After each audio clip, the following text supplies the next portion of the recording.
Hello, my name is Nick Bright, scholar of East Asian religions. And I'm Proven Paradox, a guy with a lot of questions. And you're listening to Bright on Buddhism, a podcast where we discuss East Asian Buddhism, answering listener-submitted questions from listeners just like you, and introducing concepts of Buddhism that you may or may not be familiar with in a casual, conversational setting. Enjoy. Hermit, look upon these poets, actors, and musicians creating merriment, delighting all, and offering color to the world. Delightful though they are, do they also study the way of the Buddha? In their own way, I think you could say they do. How? Poets and writers deal in untrue stories and frivolous words. Actors pretend to be something they are not. Musicians create sorrow or euphoria with their instrument. All of them deal in passion, desire, and attachment. Isn't truth only defined by the absence of what is false? Isn't awakening only defined by the absence of delusion?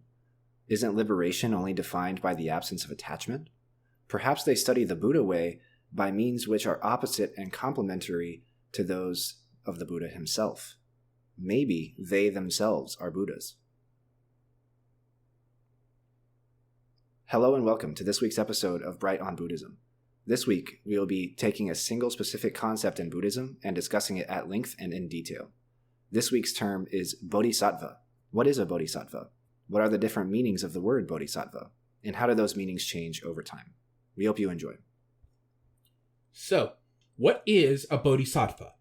This is a really broad and terribly important term in Buddhism. So let's start with the etymology of the word itself. Fair warning, in this explanation, I'll be using a lot of Sanskrit words. So I will make sure to include a dictionary with English spellings in the show notes. The Sanskrit word bodhisattva has two parts. The first part of the word is bodhi, which is derived from bod, which is the verb to awaken. This is cognate with the title Buddha, which means the awakened one. The second part is sattva. Sattva is one of the three gunas in Brahmanical philosophy. A guna is a mode or a quality or an aspect or characteristic of someone's existence. The three gunas are rajas, tamas, and sattvas. All three of these are present in all people at all times, but one of them can be predominant. Rajas is the quality of activity, passion, movement, self-drivenness, individualism, motivation, etc. Tamas is the quality of imbalance, disorder, chaos, destruction, negativity, delusion, and more. Sattvas is the quality of calmness, harmony, equanimity, peace, virtue, serenity, and things like that. Like I said, these three natures exist in all of us at all times, but our behaviors and our habits cause one to become predominant in our lives.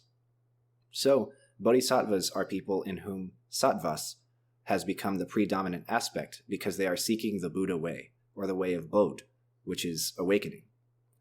It's important to know this linguistic connection for philosophical reasons, particularly in connection to the Brahmanical philosophy, but I know that this is all very broad and complicated.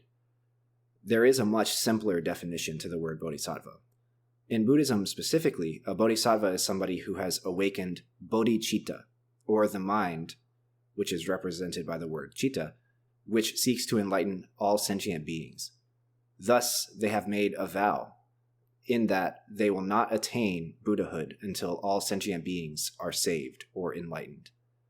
This represents the most important qualities of a bodhisattva. They're selfless, they practice true loving kindness and compassion and giving, they cultivate good karma through study and practice, and they transfer it to others, etc. They're kind of like Buddhist saints, and they are often compared to saints of Catholicism. This is different from an arhat, or a shravaka, who only seeks enlightenment for themselves alone and does not do any work to enlighten others necessarily. It's also different from a pratyekya Buddha, who has achieved enlightenment without hearing the teaching, but again does nothing to enlighten others. This is also different, at least in the early traditions, from a Buddha who is already fully enlightened. In fact, bodhisattvas still have one major attachment left, and that is attachment to enlightenment of all sentient beings. And for that reason, they are not fully enlightened, as a Buddha is. All right, so the first part of that conversation, we talked a bit about the Brahmanical terms that lead to the term bodhisattva. Is bodhisattva a specifically Buddhist idea, or is there an equivalent in the Brahmanical traditions as well? I would say that bodhisattva, the compound term, is specifically Buddhist, but there are very compassionate, very highly learned individuals in the Brahmanical tradition who you might think exhibit some similar qualities. Part of the reason why we see Brahmanical terms coming up in Buddhism all the time is because of two reasons. The first reason is there's a very close relationship between the development of the Brahmanical philosophical tradition and the development of Sanskrit and Pali as a language. So you'll see a lot of words that have a very specific religious meaning in Pali and Sanskrit that you might not see in English with Christianity or in other languages with other religions that were around when that language developed. So this is kind of a very close-knit relationship. The other reason is that Buddhism, some have argued, is a response against Brahmanical traditions. In fact, many argue that the Brahmanical traditions are wholly responsible for the caste system as we all colloquially understand it, because they have that idea of dharma that we've talked about before as duty merited by your position in the world, in the universe. And they think that Buddhism responds with its own definition of dharma, its own use of these terminologies to strike a contrast, to define itself against the Brahmanical tradition, and to set a new philosophical path that has a lot more individual freedom and social mobility and all these things. But I don't want to go too far down that road because this is a very contentious issue. There's plenty of early Buddhists who full-throatedly endorse the caste system. And there's plenty of in-between people who were scholars and thinkers in India and Nepal who thought some of the things that the Buddhists are saying are true, but some of the things that the Brahmins are saying are true too. And so you have a lot of messy interplay between these traditions, especially early on. All right. What are the different meanings of this word bodhisattva? This is not a term that has as many distinct meanings as some of the other words that we've discussed, like dharma. However, I want to mention that Mahayana Buddhism emphasizes the path of the bodhisattva as superior to the path of the arhat. Much of the Mahayana scripture discusses that it is a better realization of the essence of doctrines like emptiness, non-self, compassion, loving-kindness, etc. That said, the concept of a bodhisattva is present in all three of the main branches of Buddhism that we've discussed: the Mahayana branch, the Theravada branch, and the Vajrayana branch. As you can imagine, Theravada Buddhists don't appreciate the Mahayana Buddhists saying that the bodhisattva path is superior to the arhat path, which is the one they emphasize. The Mahayana Buddhists say that the arhat path is selfish and is done out of a desire for permanent existence realized in nirvana. They say that the Theravadan Buddhists are so attached to their desire for a self, a capital S self, a permanent unchanging self, that they let go of the self in order to regain the self in nirvana. The Theravada response to this is that the bodhisattvas are respectable and worthwhile characters, but that they are incredibly rare, and that the bodhisattva path is just simply not accessible to everybody who wants to reach enlightenment. And many of the teachings about the superiority of the bodhisattva path, they think, are actually not the direct words of the Buddha, but instead were created later by people who mean to distort the teaching. The Mahayana, which translates to the great vehicle, often calls the Theravada the Hinayana, or the lesser vehicle. That is because they believe the bodhisattva or Buddha vehicle carries more beings to enlightenment than the arhat vehicle, which only carries the individual. As you can probably imagine, the Theravada never call themselves Hinayanists. That's kind of an insult from the Mahayana group. That debate is not the primary focus of this discussion, and I'm a scholar and a believer in Mahayana teachings, but it would be bad scholarship for me not to introduce both sides of this debate and give air to both sides of the name calling and the interpretation of the doctrines. Additionally, the belittling of the Theravada teachings is kind of mean, so we shouldn't do it. I also have a respect for the personal responsibility, I suppose, aspect of the arhat path. The idea that you are responsible for your own enlightenment has some appeal to me. And it's not wrong to have that inclination, because where this difference is pointed at is a difference in the interpretation of non-self. Right. Bodhisattvas believe that non-self is an action. It's a lifestyle that you have to do. You have to perform a truly, truly selfless act in order to achieve and realize non-self. The Theravada Buddhists believe that non-self is a passive truth of reality, of everything.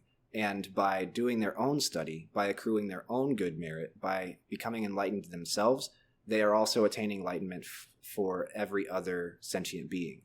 It's kind of a complicated interpretation, but essentially, if you don't have a self, if that is already true, then you're not just attaining enlightenment for your own individual self, because you don't have one. And so, in that regard, any single individual person's enlightenment is everybody's enlightenment. The Bodhisattva path, the Mahayana path, they don't think of it as being as simple as that. They think that there is much more to it, that you have to go out and actually do the teaching, live the teaching, and preach to people and change people's lives in some significant way in order to realize compassion and non-self. Have the meanings of the word bodhisattva changed over time? In answering that, I should turn your attention to important bodhisattvas in Buddhist scripture. Some of the most important ones in the Mahayana tradition are Avalokitesvara, Samantabhadra, Ksitagarbha, Manjushri, Maitreya, etc. There's many, many of them. I'll provide Sanskrit, Chinese, Korean, and Japanese names for each of these bodhisattvas in the show notes. The unfortunate reality of studying Buddhism is that you're studying all of the vocabulary in 4 languages, or 6 if you include Pali and English. Anyways, each of these characters has devotional texts, ritual traditions, and particular types of representations in imagery and statuary. They also have specific domains in many cases. They will each get their own episode where we will discuss all of these things in a lot more detail, but the short version is that Avalokitesvara is the bodhisattva of compassion and mercy and loving kindness. Samantabhadra is the one for wisdom and knowledge. Ksitagarbha delivers souls from this realm to the next realm when they pass away. Manjushri represents gentleness and true knowledge. And Maitreya is the Buddha of the future, for when all of the teachings have been forgotten. In later texts, these bodhisattvas, and by extension all others, are said to have a lot of the same powers that Buddhas are said to have, such as arising in the world in any form and using all kinds of skillful means to enlighten sentient beings. That is all to say that the way that this word changes over time is that the distinction between Buddhas and bodhisattvas is eventually broken down almost entirely in the texts, to the point where a bodhisattva can arise in the world as a Buddha, which doesn't really make sense. If they're not a Buddha already, how could they show themselves as a Buddha to enlighten people? And also, Buddhas are said to embody bodhisattva-like characteristics, having a strong desire and attachment for the enlightenment of all sentient beings over time. So they kind of come to be the same, and the texts often talk about them interchangeably in that way. The other point that I would like to mention is that the purpose and the role of a bodhisattva in the real world changes over time. Initially, they are thought of as those who study and practice really hard and occasionally go give Dharma sermons and teach others. But later on, 2 important things happen that change the purpose of a bodhisattva. First, the teaching of non-duality gets pushed to its absolute conceptual limits, such that the distinction between suffering, passions, desire, attachment, delusion, samsara, and awakening, liberation, enlightenment, and nirvana all become collapsed into one. The reason for that is that attachments and passions teach us the truth of impermanence and emptiness, and thus push us forward on the path to enlightenment. If you contemplate something that you really, really, really love and are passionate about, then you come to understand its impermanence. And if you come to understand its impermanence, you come to understand its emptiness. And if you come to understand emptiness, you come to understand suffering, and you're already most of the way there. You're already starting to have Buddhist thoughts, have thoughts of your own Buddhahood. And so in that way, these things are thought of as being equally as valuable as the sutras, as listening to a sermon, as all of the practices, etc. The other important change is that certain literature argues that the Bodhisattva, by nature of their vow to save all sentient beings, has no purpose among those who are already on the path to enlightenment, who have cultivated their bodhicitta, and who already have really good karma. So it doesn't make sense for them to go and give Dharma talks to a bunch of other monks, because those monks are already well on their way. Instead, their work is best done where all of the dukkha is, where all of the passions are. Their job is to alleviate dukkha, and so they need to go where all of it is. These two combine to mean that in East Asia, particularly in Japan, poets, actors, and musicians are often thought of as hidden bodhisattvas. In fact, there's a famous semi-legendary poet named Narihira in Japan, who is famous for having slept with over 3,000 women. And in medieval literature, he's often interpreted in this hidden bodhisattva fashion. And it's said that the reason why he slept with all these women was to entangle them in the passions and in desire, and thus teach them about enlightenment, teach them about emptiness, teach them absolute truth. And I think that legend is a little bit comical. It's kind of funny, because I know for a fact from the literature that this hidden bodhisattva thing happened after he had all these sexual exploits. So it's a little bit of apologetics. It's like, oh no, I wasn't sleeping around. I was just doing this to enlighten people. I'm actually a bodhisattva. You just don't know it. It's a really funny story, and he's an incredible character to read about in the classical Japanese literature. That has some of the similar shades of being slightly self-serving, I think. That's the same as when we had a similar talk about violence in a previous episode. That sounds like somebody justifying their actions after the fact to me. It happens all the time. It happens all the time. We used to, in the early traditions, we used to see that the Theravadan Buddhists were actually right. Bodhisattva is very rare. That's why we have like about 10 or 12 named bodhisattvas in the early texts, the ones that I mentioned and then some others.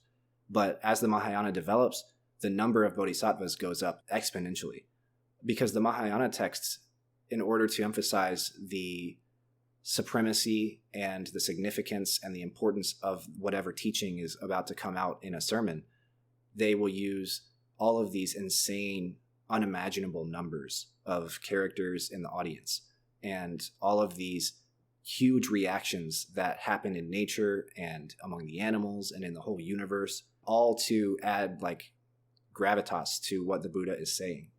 And as this like multiplication of bodhisattvas happens in the texts, oftentimes among the followers the same thing happens, because certain teachings lend themselves to a person just being able to say, oh, I'm a bodhisattva, and that's why I did all of this. You guys just don't know it. I was a bodhisattva. I had forgotten that I was a bodhisattva, but now I remember, and you guys had no idea. That's why I did all the things I did. This particularly happens after the increasing popularity of the Lotus Sutra. The Lotus Sutra really makes it so that every sentient being, and if you believe some of the thinkers that come after the Lotus Sutra, even non-sentient beings like rocks and trees and mountains, they too are also Buddhas, right? So every single being, sentient and non-sentient, in the Lotus Sutra has a prophesied Buddhahood and has been bestowed with this excellent skilled use of expedient means to enlightenment and expedient means for enlightening others.